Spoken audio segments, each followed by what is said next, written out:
तो बच्चों, welcome to आर3 physics classes. आज जैसा कि फिर जितने भी डिफेंस एग्जामिनेशन के एस्पायरेंट हैं उनके लिए important formula based and concept based हम ऑप्टिक्स जैसे कि पढ़ा रहे हैं, रे ऑप्टिक्स, उसमें कुछ इम्पॉर्टेंट चीज़ें आज डिस्कस करेंगे। जैसे प्रीवियस वीडियो में बच्चों हमने बताया था रिफ्लेक्शन ऑफ लाइट, और उसी को आगे बढ़ाएंगे क्योंकि हमने आपको पिछले वीडियो में बच्चों कहा था कि रिफ्लेक्शन ऑफ लाइट की कुछ फिनोमेना हम डेली लाइफ में ऑब्जर्व करते हैं। We observe some phenomena related reflection of light in daily life. जैसे जस्ट लाइक कुछ क्वेश्चन ऐसे आ सकते हैं ऑब्जेक्टिव टाइप एग्जाम में, जैसे twinkling of star is example of, यानी twinkling of star is due to, और चार ऑप्शन दे देगा। ऑप्शन भी ऐसे दे देगा जैसे reflection of light, refraction of light, total internal reflection. तो आपको बच्चों कौन सा सही ऑप्शन होगा? Refraction of light. समझ रहे हैं कि नहीं? ऐसे कुछ चीज़ें आपको पढ़ लेना है क्योंकि आने वाले डिफेंस एग्जाम में, जैसे एनडीए एग्जाम है, नेवी का एग्जाम है, एयरफोर्स का एग्जाम है, इसमें ऐसे क्वेश्चन फिजिक्स में आते हैं। समझ रहे हो बच्चों? जैसे हम कहें, जैसे कुछ ऐसी भी चीज़ें हैं कि व्हेनेवर आप कोई भी, जैसे एक ऐसे मीडियम में रखी हुई कोई बॉडी है या कोई ऑब्जेक्ट है जो डेंसर है, और कहाँ से देख रहे हैं आप? रेयर मीडियम से देख रहे हैं बच्चों। जैसे कोई भी चीज़, पानी है, वाटर है, किसी बर्तन में रखा है, या एक रिवर है, या पॉन्ड है, तालाब है, और वहाँ कोई भी ऑब्जेक्ट आप गिरा देते हैं, कोई कॉइन यानी सिक्का गिरा देते हैं, और आप हवा से यानी ऊपर से देखते हैं, तो that coin appear something raise, यानी वो ऑब्जेक्ट बच्चों कुछ उठा हुआ दिखाई देता है। हम देखते हैं, ऑब्जर्व करते हैं।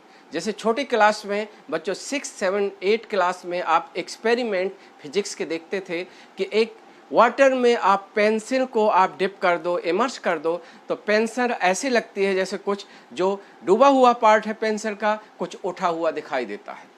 सो दिस सच हैपन, ऐसी phenomena is also example of reflection of light. समझ में आए बच्चों? ऐसे क्वेश्चन आपके आने वाले डिफेंस एग्जाम में आ सकते हैं, इसलिए आपके जो है हेल्प के लिए, आपकी प्रिपरेशन को और एक सर्व करने के लिए, जिससे बच्चों आपको, क्योंकि physics is very wide subject, बहुत ज़्यादा वाइड है, और आने वाले एग्ज़ाम बहुत टाइम नहीं बचा है, इसलिए हमने सोचा है कि डिफेंस एग्जामिनेशन जो आ रहे हैं, बच्चे परेशान होते हैं फिजिक्स में, उनके लिए क्यों ना कुछ जो इम्पॉर्टेंट टॉपिक है, इम्पॉर्टेंट फार्मूला है, जो इम्पॉर्टेंट कंसेप्ट है, उसको हम यहाँ डिस्कस करें। ठीक है बच्चों? तो यहाँ हम लेंगे कुछ एग्जाम्पल। किसके एग्जाम्पल बच्चों? Examples of reflection of light. Reflection of light. देखो, आपको दो तरह से पढ़ना है। You have to study in 2 way. First, आपको उसको कंसेप्ट क्लियर करना है। कोई भी चीज़ पढ़ो तो इसमें पढ़ो कि ये चीज़ क्या है बच्चों, ये हाउ हैपन सच फिनोमेना, ये फिनोमेना कैसे हैपन होती है। फिर इसके बाद what is just cause. Cause means होता है ये फिनोमेना का कारण बच्चों क्या है, ये भी वेरी इंपॉर्टेंट होता है। कोई भी आप चीज़ पढ़ो फिजिक्स में तो व्हाट इज दिस, मतलब ये क्या फिनोमेना है, और फिर हाउ सच फिनोमेना हैपन, ये फिनोमेना कैसे होती है, और फिर इसके कॉज क्या है, कारण क्या है। फिर बच्चों लास्ट में आप that phenomena, how that phenomena is related in daily life. यही, क्योंकि हमने नोटिस किया है आप डिफेंस के जितने बच्चे हैं वो क्या है, ट्रेडिशनल वे में पढ़ते हैं। क्या करेंगे? वो उसी तरह जैसे पढ़ेंगे जैसे आप 11, 12 में पढ़ते हैं फिजिक्स। लेकिन आपका जो एग्ज़ाम होता है बच्चों, ऑब्जेक्टिव टाइप होता है, और ऑब्जेक्टिव टाइप में कई बार क्वेश्चन ऐसे आते हैं बच्चों कि 4 ऑप्शन आपके सामने हैं, और उन्हीं ऑप्शन में एक कहता है कि मैं सही हूँ, लेकिन आप ज़्यादा अपना दिमाग लगा देते हैं और आप ज़्यादा सोचने लगते हैं, जबकि वो question very fast and quick solve किया जा सकता है ऑन स्पॉट, बहुत जल्दी से। तो कुछ ऐसे भी क्वेश्चन आते हैं ऑब्जेक्टिव टाइप में जो 4 ऑप्शन से ही आप ऑप्शन निकाल सकते हैं। आउट ऑफ गिवन 4 ऑप्शन में कुछ ऑप्शन रिजेक्ट कर सकते हैं जस्ट फर्स्ट इंस्टेंट में, फर्स्ट ऑब्जर्वेशन में। ठीक है बच्चों, तो कुछ हम रिलेटेड बताएंगे बच्चों, क्योंकि रिफ्लेक्शन के एग्जाम्पल वेरी इंपॉर्टेंट है। जैसे फर्स्ट है, देखिए फर्स्ट एग्जाम्पल ये होता है, जैसे हमने कहा कि कोई भी वाटर है, रिवर है या पॉन्ड है, आपको क्या लगता है जैसे बॉटम होती है, जैसे रिवर का जो बॉटम होता है, जो बालू होती है, जो तली होती है, वो कुछ आपको धोखा हो जाता है, आपको लगता है रिवर की गहराई कम है, क्योंकि वो जो बॉटम है that appear something rich due to reflection of light. Clear है कि नहीं? यानी सीधे सीधे समझो कि जब आपकी आई, यानी आप ऑब्जर्वर मतलब कौन देखेगा, आपकी आंख देखेंगी, तो आपके ऑब्जर्वर है, आपकी आई कहाँ है, रेयर में है, और कोई उस चीज को देख रहे हो, उस ऑब्जेक्ट को देख रहे हो बच्चों, वो कहाँ पर प्लेस है, डेंसर मीडियम में है।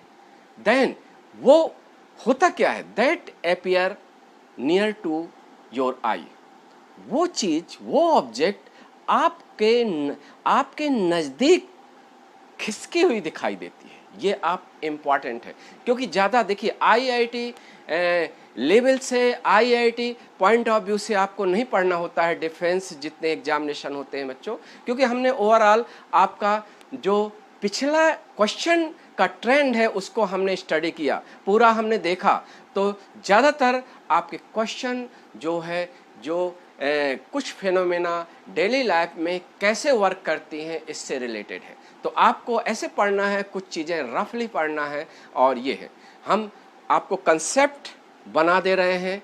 जैसे आप सीधा सीधा लर्न करो कि यदि आप हैं और कोई भी चीज़ को देखते हैं, यदि जो ऑब्जेक्ट को आप देखना है और आपकी आई, दोनों के बीच में एक ऐसा मीडियम है जो जिसका आर आई रिफ्लेक्टिव इंडेक्स क्या है, यूनिफॉर्म है। यूनिफॉर्म का मतलब आर आई क्या है, सेम है। तो बच्चों वो ऑब्जेक्ट वो रियल पोजीशन में ही दिखाई देगा, that object you just seen at real position, जहाँ है वहीं आप ऑब्जर्व करोगे। लेकिन बच्चों यदि वो ऑब्जेक्ट क्या है, डेंसर मीडियम में है और आप कहाँ हैं, रेयर मीडियम में है, तो वो ऑब्जेक्ट की जो रियल पोजीशन होगी और जो अपरेंट पोजीशन होगी वो डिफर होंगी। और कैसे डिफर होंगी, वो ऑब्जेक्ट आप ज़्यादा नज़दीक आप ऑब्जर्व करोगे, समझ रहे हैं, ऐसा लगेगा ये हमारे नज़दीक खिसका हुआ दिखाई देता है। यही कारण है कि जैसे आप ऊपर से कोई पानी में डूबी हुई चीज़ देखते हैं बच्चों, whenever some object is just immersed into water and you are just observing that object from air, ऊपर से आप देख रहे हैं तो that सिक्का होगा या बॉटम में कोई भी चीज़ रखी है तो समथिंग रेज, यानी सम कुछ ऊपर उठी हुई, यानी आपको लगेगा हाँ ज़्यादा नज़दीक है हमारे पास। ठीक है, ये कंसेप्ट आपको क्लियर रखना है एनडीए, एयरफोर्स, नेवी के लिए। एक और है, यदि उल्टा है बच्चों, समथिंग रिवर्स जस्ट व्यू है, यानी आप जो ऑब्जर्वर हैं बच्चों वो कहाँ हैं, कहाँ पर है, डेंसर में है, और जो ऑब्जेक्ट आप देख रहे हैं वो रेयर में है, तो क्या होगा, उल्टा होता है। वो object just appear something far away from you, यानी आपको वो कुछ रियल पोजीशन से दूर दिखाई देगा।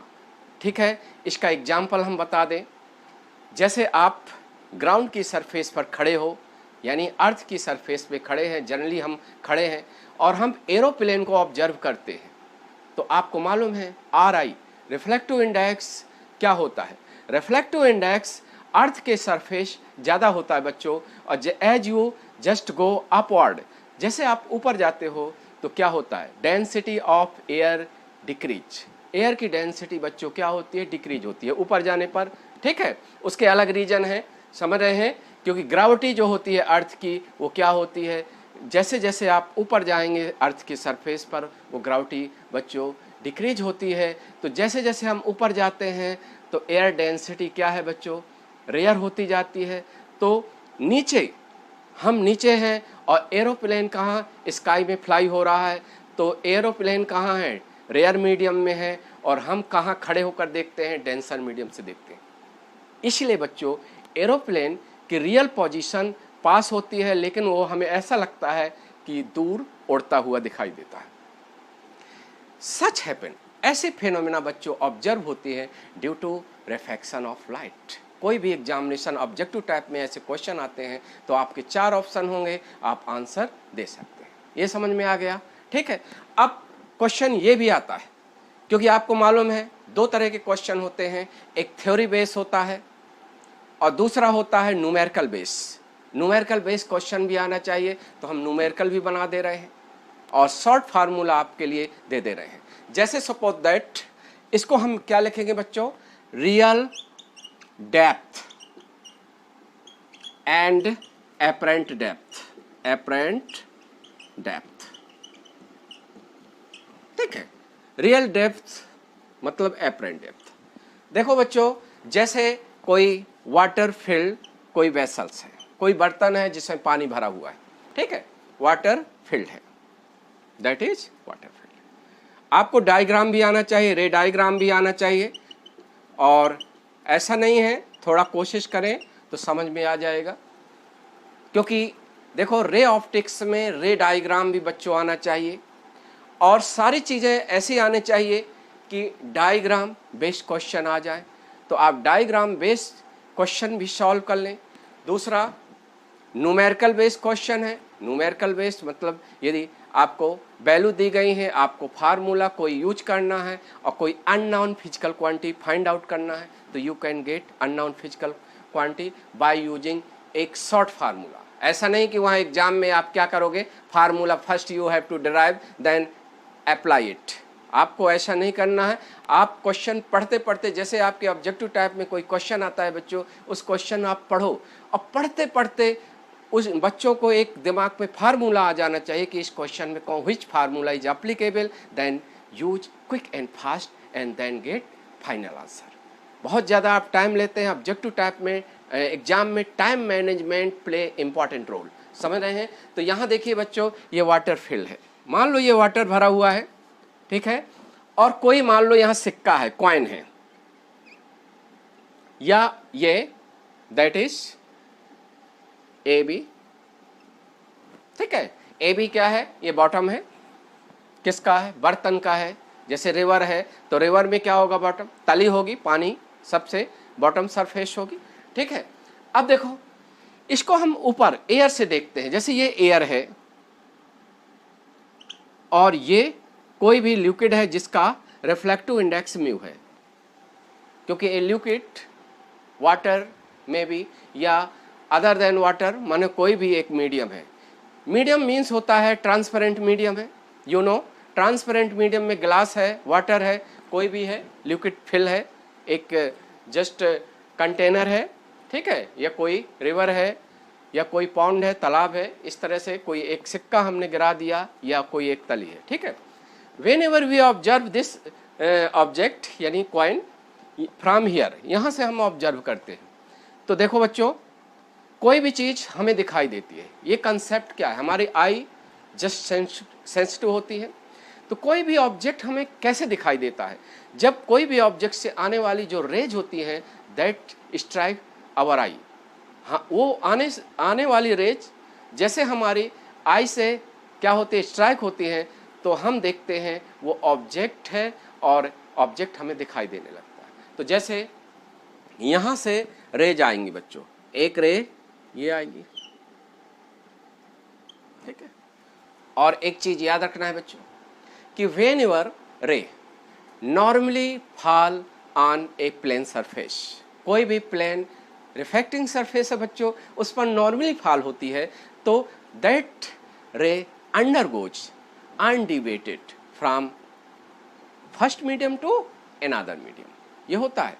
जैसे नॉर्मली इंसिडेंट होती है बच्चों, एक रे किसी एक सरफेस में, और सरफेस क्या है, 2 मीडियम को सेपरेट कर रहा है, तो दैट रिफ्लेक्शन के बाद वो रे क्या होगी, अनडिवेटेड पास हो जाएगी, यानी बिना मुड़े निकल जाती है। जैसे ये अनडिवेटेड, नाउ देखो बच्चों, सेकंड रे, क्योंकि आप देखो कोई भी ऑब्जेक्ट का आपकी पोजीशन निकालना है, देखो सीधा सीधा, क्योंकि आपका एग्जाम कंसेप्ट बेस्ड एग्जाम है, ऑब्जेक्टिव टाइप का एग्जाम है, तो हम बताएं, हमने क्या कहा, यदि ऑब्जेक्ट और आपकी आंख यानी आई, ऑब्जर्वर, दोनों एक ही मीडियम में हैं, तो आपको मालूम है एक ही मीडियम में रे क्या होती है, रेक्टिलिनियर पाथ यानी सीधे चलती है, तो वहां से आने वाली सीधी आएंगी और आपके आंख में हिट होंगी, तो आपको ऑब्जेक्ट वहीं दिखाई देगा जहां उसकी रियल पोजीशन है।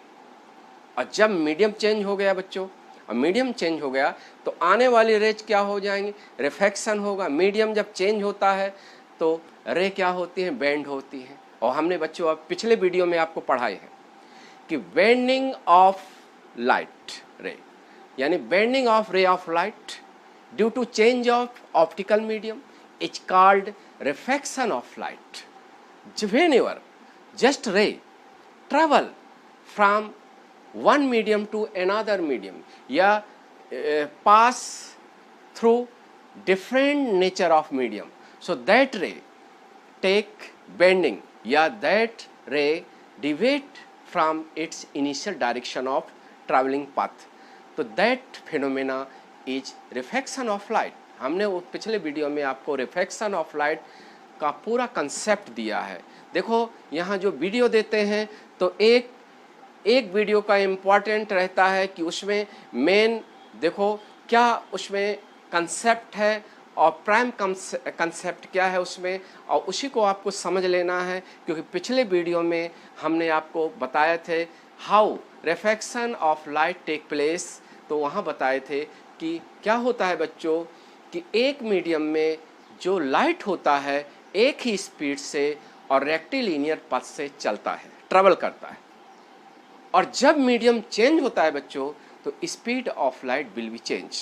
देन क्या होता है, जो लाइट की चलने की डायरेक्शन है, direction of travelling of light will be changed, यानी जो रे है वो क्या हो जाएगी, बेंड हो जाएगी, मुड़ जाएगी। समझ रहे हैं? तो यहाँ देखिए हमने देखा कि टू रेज कम से कम क्या लेना है, two rays just coming from a object, यानी उस ऑब्जेक्ट से आने वाली बच्चों एटलीस्ट टू रेज लेना है।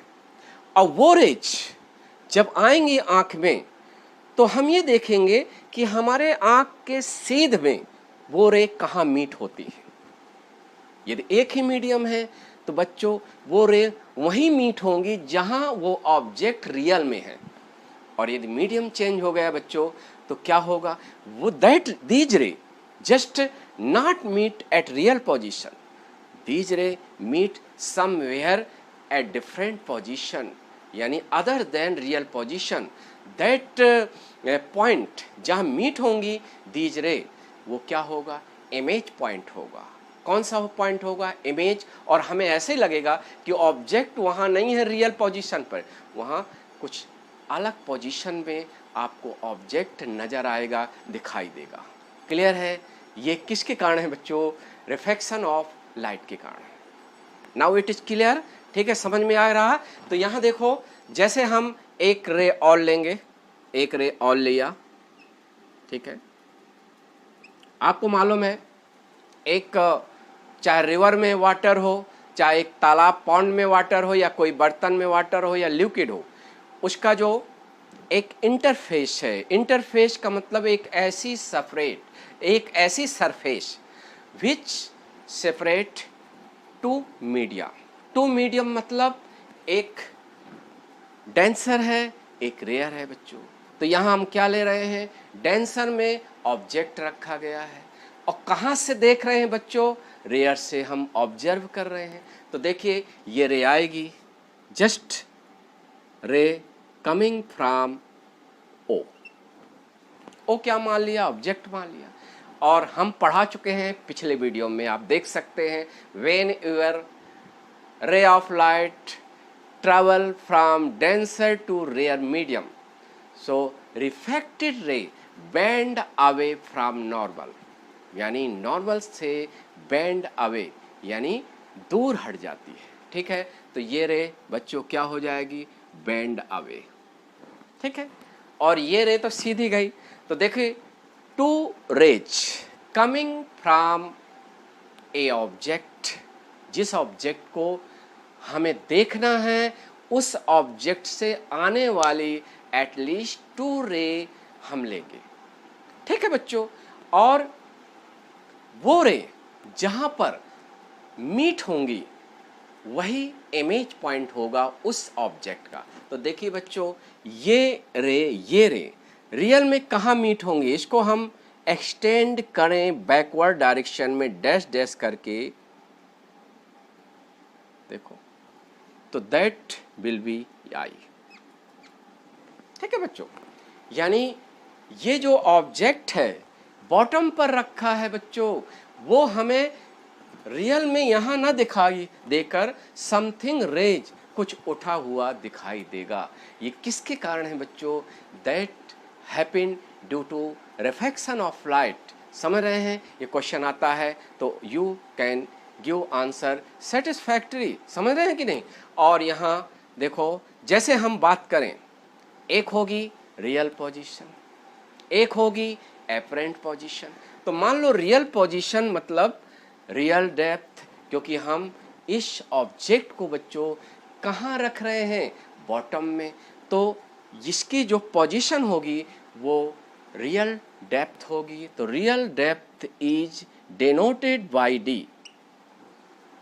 समझ रहे हैं? जैसे ये पूरी तली है, ये जैसे नदी में जो सबसे बॉटम में है वो तली है, जहाँ बालू है, तो वो क्या होगा, हम ऊपर से देखेंगे तो वो रियल पोजीशन में ना दिखाई देकर कुछ ऊपर उठा हुआ दिखाई देता है।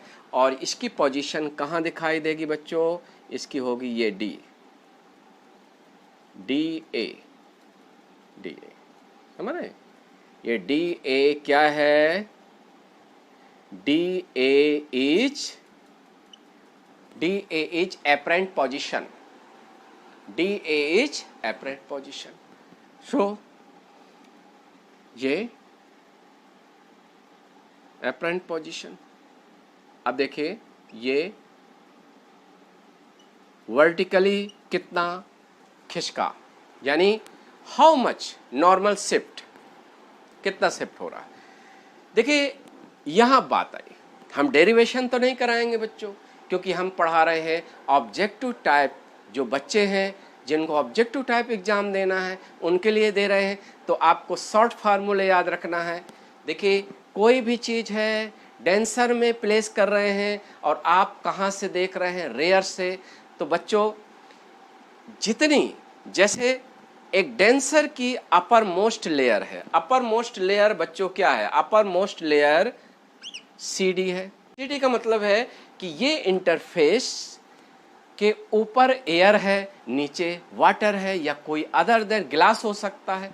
तो बच्चों ये सेपरेट कर रहा है टू मीडियम को। तो इस CD से हमारा ऑब्जेक्ट कितना नीचे है रियल में? D। और वो ऑब्जेक्ट कहाँ दिखाई दे रहा है, कितना नीचे? DA। समझ रहे हैं? तो आपका D क्या है? ग्रेटर देन DA, ठीक है। रियल में डेप्थ क्या है? ज़्यादा है, लेकिन वो बॉटम जो नीचे की तली है वो रियल में हमें क्या है? कम गहराई पर दिखाई दे रही है। ऑब्जर्व कर रहे हैं। और इसकी वैल्यू देखिए, एक शॉर्ट फार्मूला हम दे दें, इसको नोट कर लेना है आपको। Mu is equal to D upon DA, ठीक है। यानी DA just equal to D upon mu. यानी जो एपरेंट डेप्थ है वो किस पर डिपेंड करती है बच्चों? म्यू।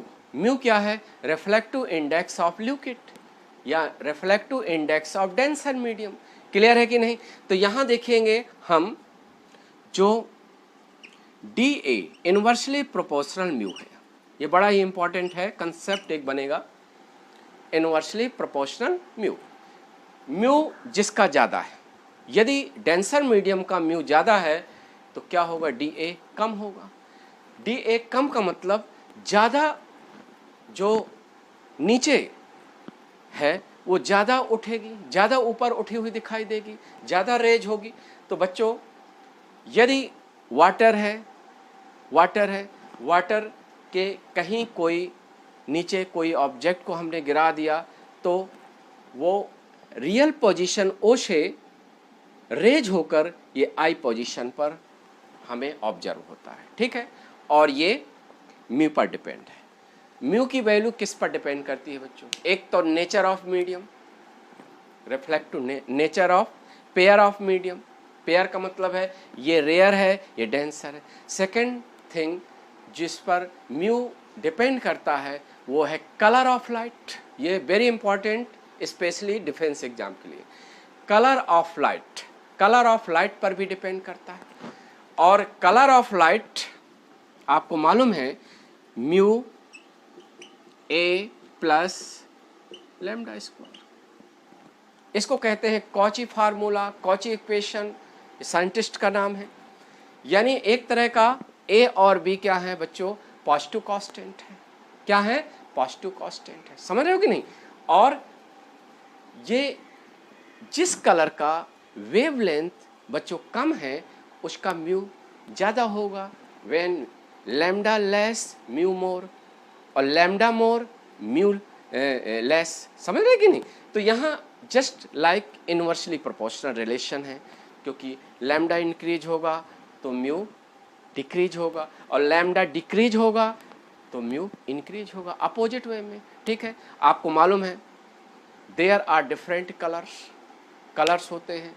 जैसे आप ये कहाँ बच्चों पढ़ के आए होंगे 12th में, dispersion of light by A prism में लाइट डिस्पर्स होता है। डिस्पर्स का मतलब है कि जब वाइट लाइट को हम ग्लास के बने प्रिज्म से पास कराते हैं तो white light split into 7 colour. और आपको मालूम है कि ये स्पेक्ट्रम जो होता है 7 कलर को, इसको ऐसे लिखते हैं विबग्योर,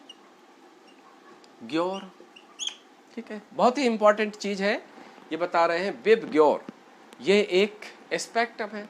आपको मालूम है कि जो वेवलेंथ है वो रेड कलर की सबसे मैक्सिमम है और मिनिमम किसकी है? वायलेट कलर की। तो यहाँ हम जैसे कहें कि मेन कलर रेड, देखिए main colour just written here, and green and blue and violet colour. Lambda हमने बच्चों लिख दिया है जस्ट डिसेंडिंग ऑर्डर मीन्स घटते हुए क्रम में। सो अपोजिट वे में क्या होगा? रिफ्लेक्टिव इंडेक्स होगा बच्चों। तो म्यू क्या होगा? किसका मैक्सिमम होगा? वायलेट का होगा। देखिए म्यू विल बी, ऐसा क्रम होगा। ये डायरेक्ट क्वेश्चन आ सकता है डिफेंस एग्जाम में, म्यू जी, म्यू ब्लू और म्यू वायलेट। यदि कलर से कंपेयर किया जाए तो वेवलेंथ क्या होता है? वेवलेंथ याद रहे जस्ट इंक्रीज। वायलेट से रेड की ओर जाओगे बच्चों तो वेवलेंथ इंक्रीज होती है, और म्यू क्या होगा? डिक्रीज होगा। यह आसानी से आपको याद हो जाएगा, कोई प्रॉब्लम नहीं है, ठीक है। अब जरा सोचो, यदि हम थोड़ी देर के लिए कहें कि यदि यहाँ कलर है, हम इस ऑब्जेक्ट को मेन 3 कलर से देखते हैं। कौन कौन कलर है? वायलेट और येलो और रेड, ठीक है। किस दो अलग अलग, ये जैसे कॉइन है, सिक्का है, सिक्का अलग अलग कलर का अलग अलग पोजीशन होगा। समझ रहे हैं? जिस कलर का म्यू ज़्यादा है सबसे ऊपर होगा, उसके लिए डी ए का मान कम होगा। इसका कम होने का मतलब है बच्चों ये आई इस ऊपर की सीडी सरफेस के ज़्यादा क्लोज है। समझ में आ रहा है? इसको आपको समझ लेना है। पिछले एग्जाम में ये क्वेश्चन पूछे गए हैं कि कोई भी एक वाटर है या कोई डेंसर मीडियम है बच्चों, और उसको हम हवा से देख रहे हैं। कोई जैसे ग्लास है उसमें स्पॉट है, जैसे पानी भरा हुआ है किसी बर्तन में, उसमें एक सिक्का हमने डाल दिया या कोई भी ऑब्जेक्ट हमने गिरा दिया है, और we just observe by using of 3 colour. मान लो कलर का नेम दे दिया वायलेट और येलो और रेड, तो यहाँ कह देगा कि जस्ट सबसे ऊपर कौन सा कलर ऑब्जर्व होगा। तो बच्चों जिसका म्यू ज़्यादा है वो उसका एपरेंट डेप्थ क्या होगी, सबसे कम होगी, सबसे कम होगी। समझ, सबसे कम का मतलब है सबसे ऊपर होगा। तो म्यू किसका ज़्यादा है, रेड का, सॉरी म्यू किसका ज़्यादा है बच्चों, वायलेट का, वायलेट का ज़्यादा है। तो सबसे ऊपर कलर वायलेट का होगा और सबसे नीचे कलर रेड का होगा। ऐसे क्वेश्चन कर लोगे, सीधे सीधे क्वेश्चन सॉल्व हो जाएंगे बच्चों, इस तरह के क्वेश्चन। और ये जो शिफ्ट है यानी how much shifted just position of coin या जस्ट बॉटम ऑफ वाटर, ठीक है। तो ये शिफ्ट जो y होता है बच्चों, ये y को क्या कर लिख सकते हैं, कभी आपका फार्मूला आ सकता है, ठीक है। ये y क्या है, नॉर्मल शिफ्ट, यानी नॉर्मली ऊपर खिसका हुआ हमें दिखाई दे रहा है, तो कितना खिसका हुआ है, तो आप इसको d माइनस डी ए, ठीक है। अब होता क्या है, इसमें डी ए की वैल्यू हम ये पुट कर दें, तो ये d minus D upon mu, that will be equal to y will be equal to 1 upon mu और d। ये फार्मूला आ सकता है आपके एग्जाम में। यानी y क्या है, normal shift. How much normal shift take place, 1 minus 1 upon mu just into real depth. ये नोट कर लेना है फार्मूला, इसको आप लोग नोट कर लेंगे, ठीक है। तो इस तरह से हमने आपको बता दिया, क्लियर है कि जब हम कोई भी डेंसर मीडियम में रखे हुए ऑब्जेक्ट को ऑब्जर्व करें तो वो रियल पोजीशन से हमारी तरफ कुछ उठा हुआ दिखाई देता है। ये डेली लाइफ में हम फिनोमेना ऑब्जर्व करते हैं, किसके कारण बच्चों, due to reflection of light, ठीक है। और यही होता है, कभी कभी आप स्टिल वाटर है, पॉन्ड का तालाब है, भरा हुआ है, स्टिल वाटर है, आप देखते हैं तो नीचे की जो बॉटम है, तली है पानी को, ऐसा लगेगा कि ये कम गहरा है। कैसा लगेगा बच्चों, कम गहरा है। और जब वहाँ आप पैर रखोगे तो धोखा हो जाएगा, काफ़ी गहराई होती है। समझ रहे हैं, क्योंकि जो everything inside water something rays observe होती है। हर वाटर में डूबी हुई चीज़ कुछ ऊपर उठी हुई हमें दिखाई देती है। Such phenomena happen due to reflection of light. समझ में आ गया, क्लियर है, ठीक है। तो ये हो गया। अब देखो सेकंड फिनोमेना।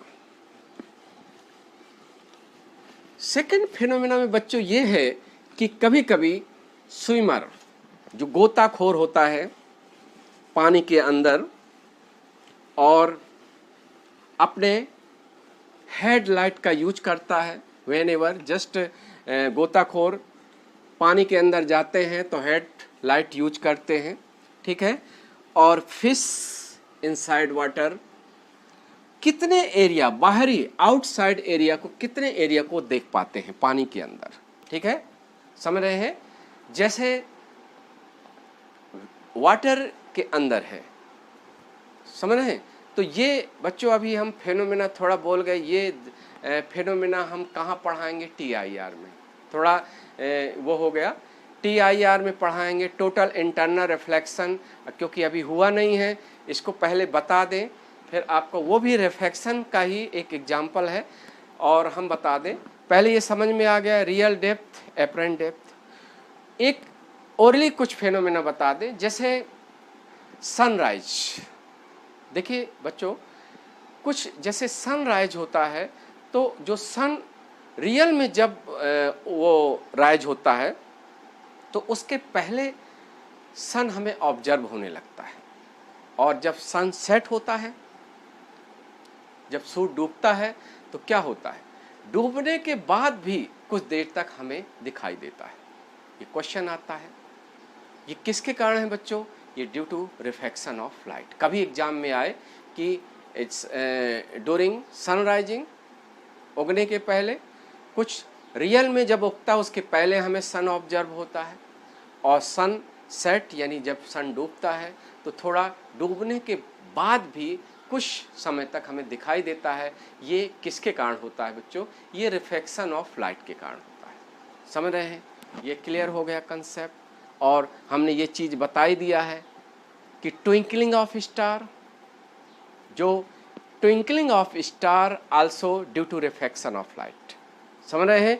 ये क्वेश्चन आ सकते हैं कभी ऑब्जेक्टिव टाइप में। ऐसा क्यों होता है बच्चों? हम आपको बता दें, हमने क्या बताया कि जो ऑब्जेक्ट को आप देखते हैं और अपनी आँख से देखते हैं, ये दोनों के बीच में जो मीडियम है उसका म्यू जो है, म्यू का मतलब रिफ्रैक्टिव इंडेक्स कांस्टेंट है, चेंज नहीं होता। तो हमें वो ऑब्जेक्ट एक ही जगह पर दिखाई देगा, एक ही जगह पर दिखाई देगा, यानी वो क्या है, उसकी पोजीशन बार बार चेंज नहीं होगी, एक ही जगह ऑब्जर्व होगा।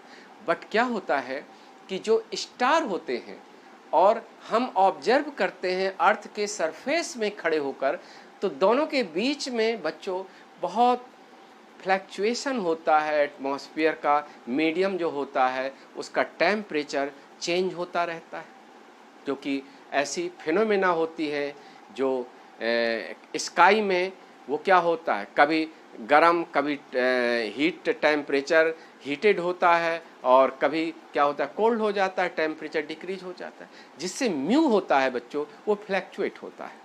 मेन अब पॉइंट पर आ जाओ।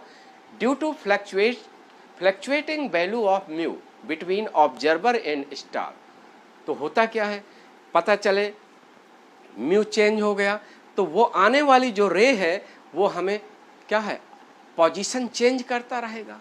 आज स्टार यहाँ दिखाई दे रहा, थोड़ी देर में म्यू चेंज हो गया तो स्टार दूसरी जगह ऑब्जर्व हुआ, तो हमें स्टार हिलता हुआ दिखाई देगा, यानी twinkling of star, that is twinkling of star. ऐसा लगता है जैसे हिल रहा हो स्टार। तो ये किसके कारण होता है? रिफ्लेक्शन ऑफ लाइट के कारण। ये सारे एग्जाम में कंसेप्ट बेस्ड क्वेश्चन या डेली लाइफ से हम जोड़कर यदि हम रे ऑप्टिक्स को पढ़ाएं या आप लोग पढ़ें तो आपके ज़्यादा मेमोरी में रहती हैं ये चीज़ें, और एग्ज़ाम हॉल में भी बच्चों याद आ जाता है। ठीक है, तो इस तरह से हमने रिफ्लेक्शन ऑफ लाइट की फिनोमेना बता दिया है। ठीक है, क्लियर हो गया। अब इसके बाद एक फिनोमेना और होता है, ये होता है टोटल इंटरनल फिनोमेना रिफ्लेक्शन। बहुत ही ये टोटल इंटरनल रिफ्लेक्शन बच्चों आप पढ़ते होंगे।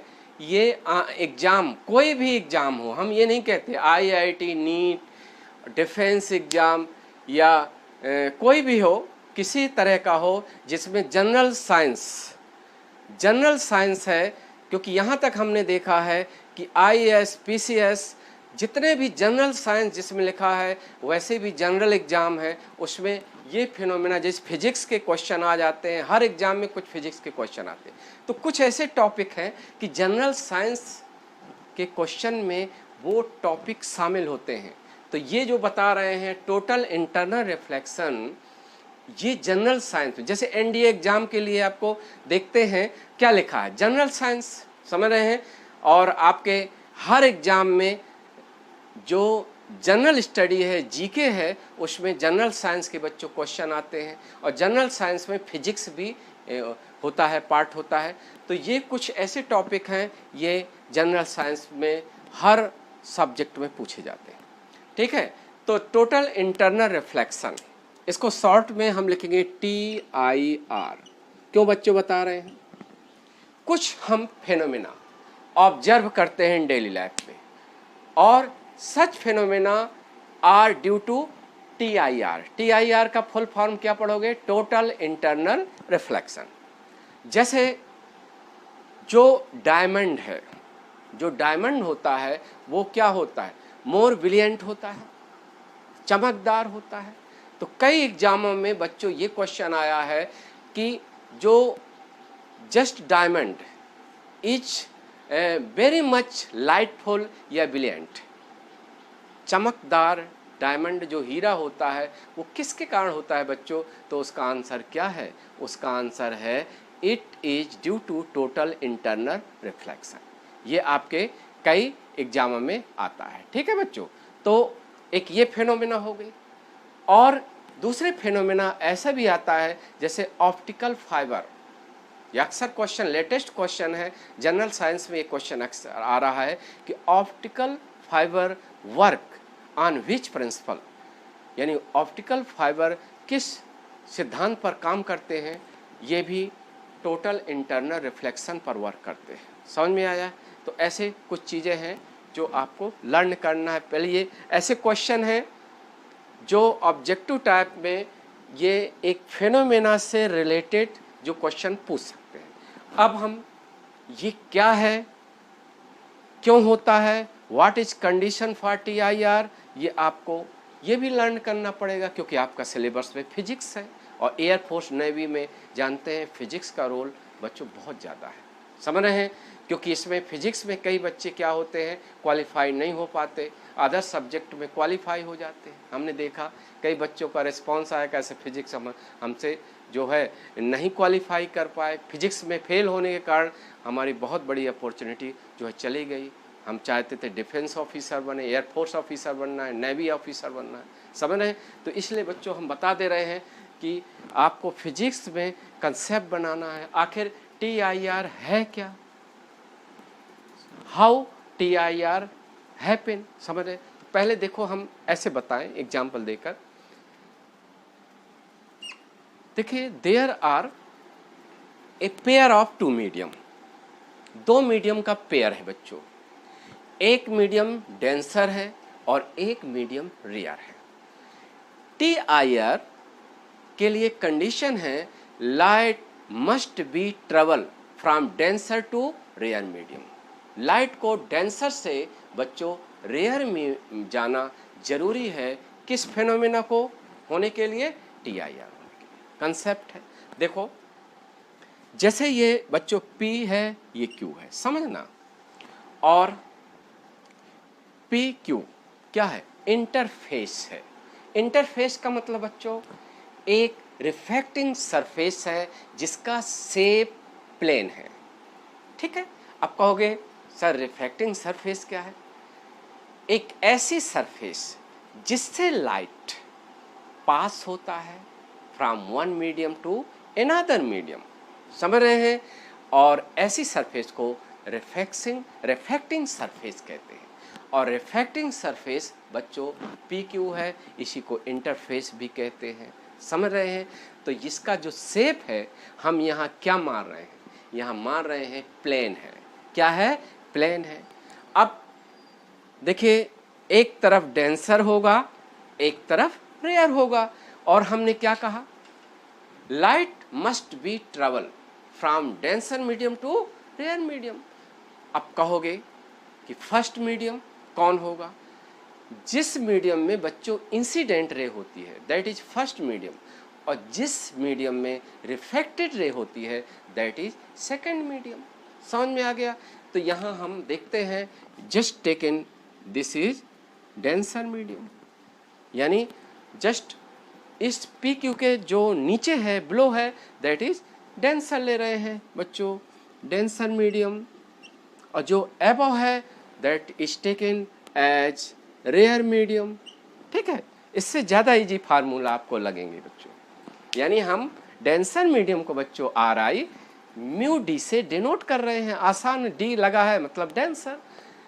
Mu R means RI of rare medium, क्योंकि R रेयर मीडियम को डिनोट कर रहा है। क्लियर है? अब देखो, देखिए आपको पक्का है when light travel from denser to rare, आपको मालूम है reflected ray band away from normal, यानी जो I होता है वो बड़ा होता है। I is greater than, sorry, R greater than I, उल्टा बोल गया। R ग्रेटर देन I किसके लिए होता है? Reflection from denser to rare. समझ रहे हैं? तो यहाँ जैसे ये इंसिडेंट रे हो गई। ठीक है बच्चों?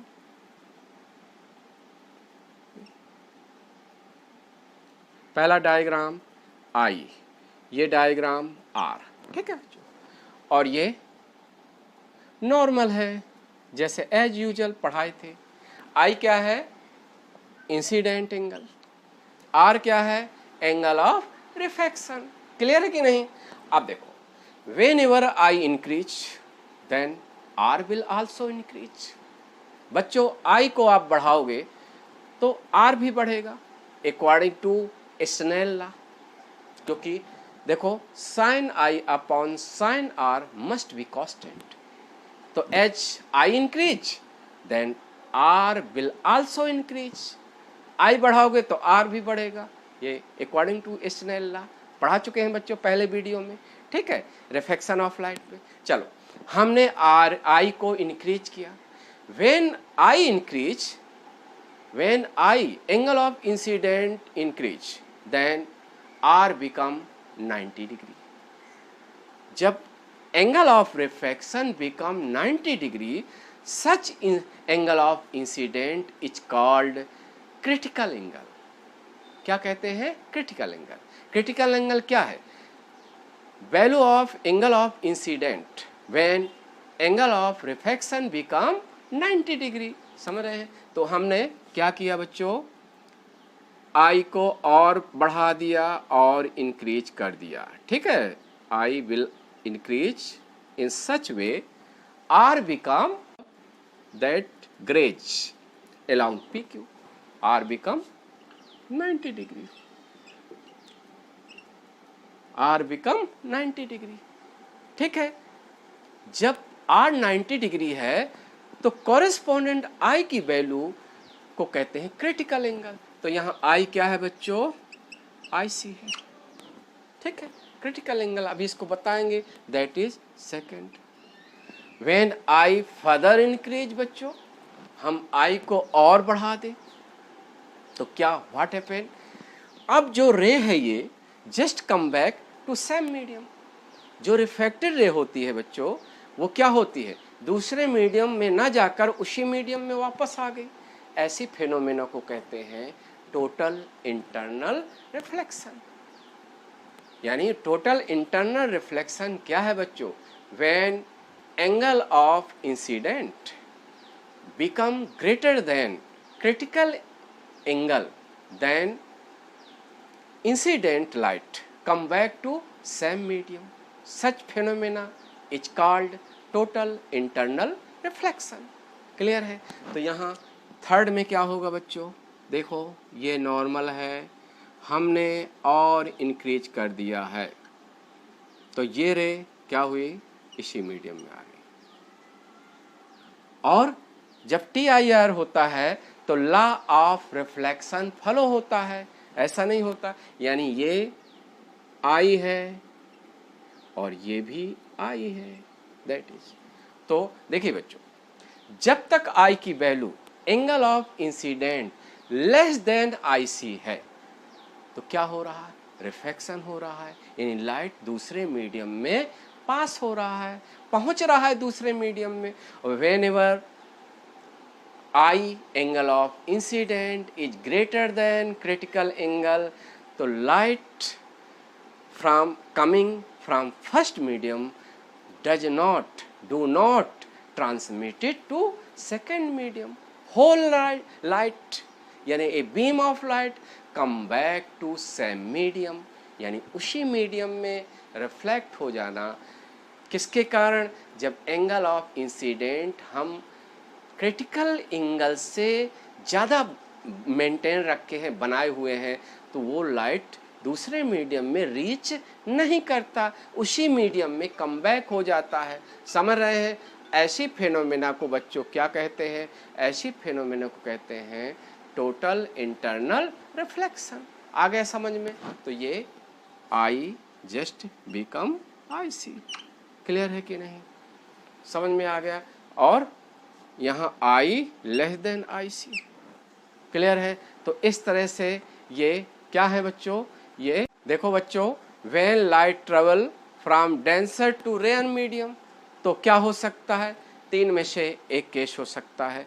फर्स्ट, जब तक angle of incident critical value या क्रिटिकल एंगल से लेस है तो क्या होगा, लाइट का रिफ्लेक्शन होगा, यानी लाइट दूसरे मीडियम में रीच करेगा, light transmitted from first medium to second medium. When light ray, इस तरह आप इंसिडेंट पी क्यू पर करा रहे हो बच्चों कि वो क्या है, जस्ट इक्वल आई सी है, तो रे क्या हो जाएगी, जस्ट पी क्यू के अलोंग हो जाएगी, ठीक है, ग्रेज करेगी, यानी r just equal to 90 degree. और तीसरा case very important, when angle of incident become greater than critical angle, तो light incident light do not cross या do not pass transmitted to second medium, whole light just come back to first medium, ठीक है, such phenomena is total internal reflection. आ गया, clear, समझ में आ गया, ठीक है, अब कोई प्रॉब्लम नहीं है। तो ये हम देखें सेकेंड केस में बाई स्नेल लॉ। देखिए बच्चों, हम स्नेल लॉ इसमें लगा दें सेकेंड वाले में, जब आर 90 डिग्री है तो वैल्यू ऑफ क्या आ जाएगी बच्चों, फाइंड आउट हो जाएगी। किसकी वैल्यू फाइंड आउट हो जाएगी, क्रिटिकल एंगल का। तो ये हो जाएगा साइन, देखिए i c upon sine r 90 equal mu are upon mu d, ठीक है बच्चों। इसको हम ऐसे भी लिख सकते हैं, साइन आई सी, ठीक है, equal mu are upon mu D. अपने आप में ये फार्मूला भी इम्पॉर्टेंट है, ठीक है। और साइन आई सी को हम ऐसे भी लिख सकते हैं, क्योंकि ये एक फार्मूला बना दे रहे हैं, that is r i of denser medium with respect to rare medium, ये sine i c that will be 1 upon mu, ठीक है। म्यू क्या है, where mu is equal to mu d upon mu r, ठीक है बच्चों। Denser का r i upon rare का r i that is equal to क्या हो जाएगा, म्यू की वैल्यू हो जाएगी। अब देखो बच्चों,